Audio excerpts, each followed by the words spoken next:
Olá pessoal, aqui é o Alessaito, criador da Educa Negócios. Nesse vídeo eu vou mostrar para vocês uma técnica de como criar métricas e indicadores de sucesso. Como vocês devem saber, as métricas e os indicadores, eles são bem importantes para o dia a dia de um negócio. Não adianta nada você ter bons objetivos e boas metas se você não tiver métricas para poder mensurar se você está chegando perto ou não dessas metas. E além disso, as métricas elas não são só boas para medir essa proximidade com o objetivo, mas também são boas para mensurar uma performance de um modo geral.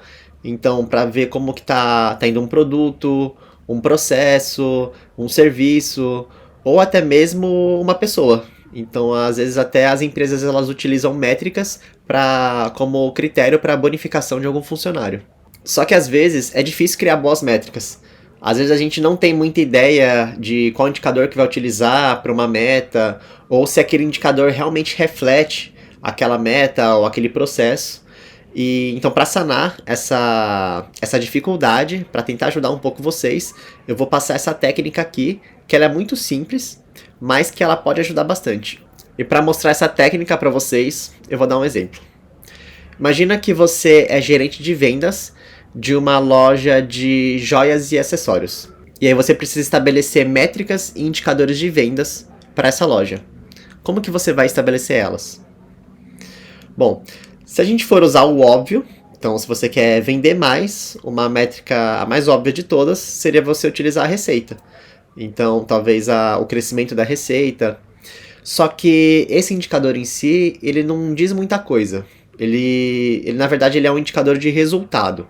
Você sabe quando que você está chegando no seu objetivo, né? Ele vai medir se você está chegando no resultado final. Só que existem outros tipos de indicadores, que são os indicadores de esforço.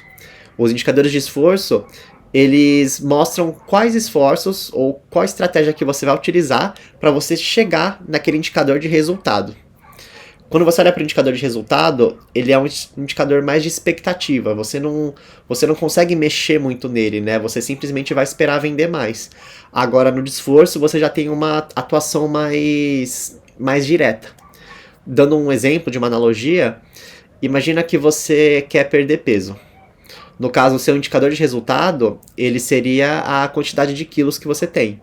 Então, se você colocar uma meta de perder 5 quilos... Então, a sua meta são 5 quilos e o indicador é o seu peso. Só que você não tem muito controle de como que você mexe nesse peso. Então, para isso, você vai criar algumas estratégias para você conseguir perder peso. Algumas estratégias podem ser você fazer atividade física, você mudar sua alimentação e entre outras práticas que você pode tomar. Se, por exemplo, uma das estratégias que você vai adotar para perder peso vai ser por meio da atividade física, e dentre as diversas atividades físicas você escolher a corrida, o indicador de esforço pode ser, por exemplo, quantos quilômetros que você corre por dia.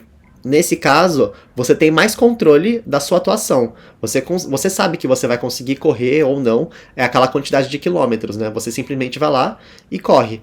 Que é diferente do indicador de resultado, que você não tem muito controle. Então, quando você desmembra nos indicadores de esforço, você consegue ver qual que é a estratégia que você vai atuar e o esforço que você vai colocar naquilo exatamente. Então, você sabe qual alavanca que você vai mexer para conseguir mudar o resultado final, que é o seu peso corporal. Então, vamos tentar fazer essa mesma analogia aqui nesse problema. Como que a gente pode quebrar nas diversas formas de você conseguir aumentar a receita? Para isso, vamos utilizar a matemática. Uma das formas que a gente pode quebrar é fazendo receita igual a quantidade de clientes vezes a receita por cliente, que aí no caso seria o gasto médio pelo cliente. Outra forma de você quebrar receita é receita igual a quantidade de compras que os clientes fazem vezes o ticket médio por compra, que seria a receita por compra. E outra maneira de você quebrar é fazer receita igual a quantidade de itens vezes o preço médio por item, que aí seria a receita por item. Então veja que, dependendo da estratégia que você for adotar, existem diversas maneiras que você pode quebrar o resultado final, né? No caso, esse indicador de resultado, para você chegar em indicadores de esforço. Se você for utilizar a primeira estratégia, você pode mudar tanto na alavanca de clientes, ou seja, para você aumentar a receita, você aumenta o número de clientes, ou você pode aumentar o gasto médio por cliente. Você pode falar, não, eu não quero adotar a estratégia de quantidade de clientes, porque eu já tenho bastante clientes, mas eu quero que cada cliente gaste mais. Então eu quero aumentar o gasto médio por cliente. Ou você pode ir pela segunda estratégia, que ao invés de aumentar clientes e gasto médio por cliente, você pode aumentar o número de compras no geral. Então quero que as pessoas, os clientes, eles façam mais compras, vão com mais frequência nas lojas para poder comprar mais. Ou você pode também aumentar o ticket médio por compra. Então fazer com que para cada compra que o cliente for na loja, ele gaste mais. Percebam que tem uma diferença entre esse segundo e o primeiro. No primeiro, o cliente ele poderia ir 10 vezes na loja e comprando picadinho pouco. Aí no caso aqui, se você somasse todas as compras que ele fez, essas 10 compras, poderia dar um gasto médio bom por cliente. Mas aqui o ticket médio por compra, se o cliente ele compra picadinho, mas ele compra muito pouco em cada compra, você pode querer estimular o cliente a comprar mais produtos e mais valores para cada compra que ele faz. Então é uma estratégia diferente que você adota. Agora, se você for pela terceira via aqui, pela terceira opção, você pode querer aumentar sua receita, aumentando a quantidade de itens, no geral, que são vendidas, ou aumentando o preço médio por item. Então, fazendo com que os clientes eles comprem produtos mais caros. No caso, se você vende brincos, pulseiras e joias caras, você pode tentar fazer com que seus vendedores eles façam com que os clientes comprem as joias mais caras. Então vejam que dependendo da estratégia que você for adotar, você vai ter uma quebra diferente aqui da sua receita. E como que a gente faz essa quebra? Basicamente eu fiz uma análise dimensional, que é a mesma análise que a gente fazia na época do ensino médio, quando eu estudava física e química. Eu pego o resultado final que eu quero, o indicador final, no caso seria a receita, e eu pego uma das variáveis que vai impactar diretamente na receita. Ou seja, se eu aumento ou diminuo o número de clientes, ele vai afetar diretamente na minha receita. Se eu aumento ou diminuo o número de compras, ele vai afetar diretamente na receita também. E se eu aumento ou diminuo o número de itens, ele diretamente vai afetar na minha receita. E aí, quando eu pego uma dessas alavancas que vai afetar no meu resultado final, eu simplesmente depois multiplico pelo complemento que falta para eu chegar no resultado final. Então, se eu peguei aqui receita igual a quantidade de clientes, eu multiplico pela receita por cliente. Porque aí se eu corto aqui o denominador com esse numerador, eu chego em receita igual a receita. Que aí, no caso aqui, é o gasto médio por cliente. E como eu falei antes, dependendo da estratégia da loja, uma ou outra maneira de quebrar a receita vai ser mais adequada. Mas aí como que você vai saber qual estratégia que você vai adotar, qual tipo de quebra que você vai utilizar para definir a sua métrica final? Vai ser essa primeira, segunda ou terceira? Uma maneira de você fazer isso é você comparando com seus concorrentes. Então, no caso, se você é a gerente dessa loja de joias e acessórios, você pode ter observado que os clientes das outras lojas, eles acabam gastando mais do que na sua loja. Então, na sua loja, cada cliente gasta em torno de 5 mil reais e na outra loja do concorrente, eles gastam 10 mil reais. Então, você vê uma oportunidade aqui de utilizar, de aumentar a receita por cliente, o gasto médio por cliente. Então, talvez essa primeira quebra aqui seja uma boa alternativa para você focar nessa métrica aqui. Quebrando desse jeito, você foca em aumentar essa métrica de gasto médio por cliente. Só que não para por aí não. Você pode fazer, inclusive, mais quebras. Então, se eu pegar aqui essa primeira linha, quantidade de clientes vezes receita por cliente, essa receita aqui, eu posso substituir por esses dois termos aqui, que também é receita, né? Isso daqui tudo é receita. Então, se eu colocar a quantidade de compras vezes ticket médio por compra e substituir aqui, vai ficar da seguinte forma. Quantidade de clientes vezes quantidade de compras por cliente vezes o ticket médio por compra. Eu ainda também poderia quebrar esse terceiro termo naquela terceira equação lá, porque o ticket médio por compra, ele é o valor médio que as pessoas gastam em cada compra. E o valor médio de cada compra, ele é afetado tanto pela quantidade de itens que eu levo em cada compra, como também pelo valor de cada item. Então eu poderia quebrar isso daqui em dois termos. Só que eu não vou fazer isso aqui porque senão ia ficar muito confuso. Então vamos focar que a gente quebrou, juntou apenas aquela primeira e aquela segunda fórmula. Então a nossa receita aqui ficou quantidade de clientes vezes as compras por cliente vezes o ticket médio por compra. Se eu multiplicar esses três, eu chego em receita. Então agora que a gente quebrou em mais partes, a gente pode focar em criar indicadores para cada uma dessas alavancas, dependendo da nossa estratégia. Se a nossa estratégia for aumentar a quantidade de clientes, dos indicadores que a gente poder utilizar não só aumentar o número total de clientes, mas a gente pode trabalhar um pouco mais esse indicador, né?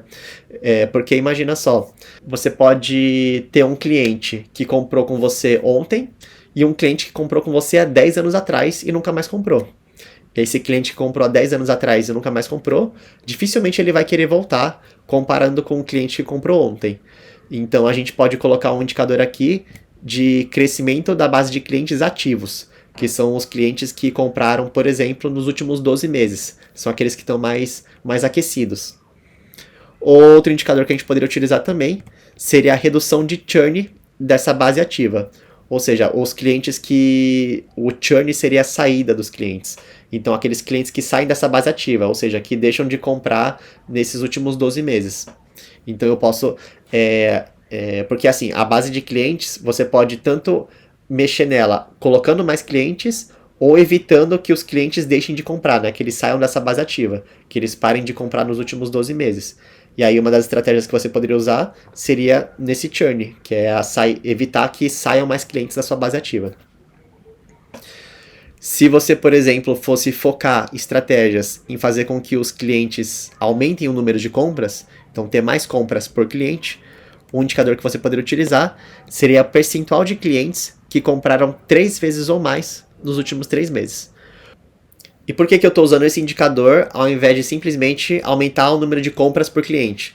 Então fazer com que um cliente compre 100, 200, 300 vezes. Bom, porque você fez uma análise e percebeu que é muito mais fácil eu tentar convencer mais clientes a comprarem numa frequência ali razoável, então 3 vezes ou mais, do que eu fazer com que um cliente compre várias vezes. Eu vou ter muito mais ganhos em focar em vários clientes, fazer com que eles comprem nessa média ali, do que focar em apenas um cliente e fazer com que ele compre um monte. Então esse é um indicador que você pode utilizar, percentual de clientes que compraram 3 vezes ou mais nos últimos 3 meses. Agora, se você quisesse aumentar o ticket médio por compra, então você percebeu que na concorrência, os clientes eles gastam 5 mil reais em cada compra, enquanto quando eles compram com você, cada compra que eles fazem, eles gastam 2 mil reais. Aí você pode utilizar duas estratégias, né? Ou você faz com que os clientes eles comprem mais itens em cada compra, ou que eles comprem itens mais caros.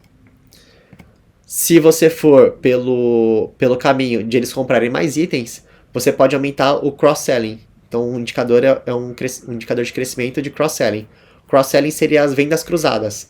É aquele caso em que você chega, por exemplo, numa loja e você vai lá comprar um colar e aí a vendedora fala para você que aquele brinco também combinaria com esse colar. Então, junto com o colar, você vai lá e compra um brinco. É uma venda cruzada ali que a vendedora induz com você. Ou o que acontece muito em loja masculina você vai lá comprar um sapato e aí o vendedor ele te oferece um cinto que combina com o sapato.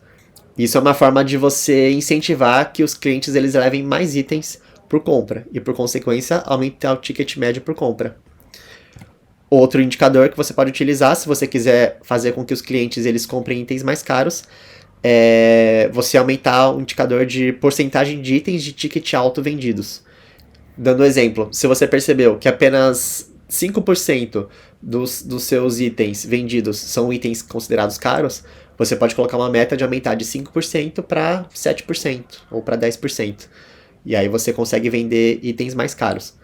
Isso daí eu acho que é até um indicador melhor do que você simplesmente aumentar o preço de cada item, o preço médio por item. Porque, que nem eu falei para vocês, é mais fácil você focar em cada cliente, em vários clientes, comprarem itens um pouco mais caros, do que você focar em um único cliente para comprar um item muito caro, que aí no final ele vai mexer pouco no resultado final. Então, resumindo aqui, como é que funciona essa técnica?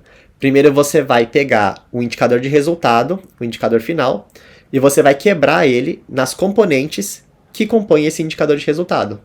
Mas essas componentes, elas têm que fazer sentido matematicamente. Então, se você multiplica essas componentes, você chega no resultado final. Depois que você quebra em componentes, para cada uma das componentes, dependendo da estratégia que você utilizar para você aumentar o seu indicador, você vai focar em uma das componentes mais que a outra. Aqui nesse exemplo, se eu fosse focar em aumentar clientes, eu iria utilizar esses indicadores. Se eu fosse focar em aumentar o número de compras por clientes, eu iria utilizar esse indicador como foco maior, né? Agora, se eu fosse tentar aumentar o ticket médio por compra, essa estratégia que eu vou utilizar para aumentar a receita, eu poderia focar nesses outros dois indicadores. Dessa forma, você consegue ter uma visão muito mais ampliada das possibilidades que você tem para melhorar seu indicador e consegue também agir de uma maneira mais focada e estruturada. Bom, espero que você tenha gostado desse vídeo. Se você gostou, não esquece de deixar seu like e se inscrever aqui no canal se você ainda não é inscrito. E se você quiser acompanhar mais novidades, ter mais dicas ou até trocar uma ideia comigo, pode me seguir aqui no Instagram, AleSaitoOficial. Então é isso, pessoal. Espero que vocês tenham gostado desse vídeo. Vou ficando por aqui. Um abraço para vocês e até a próxima.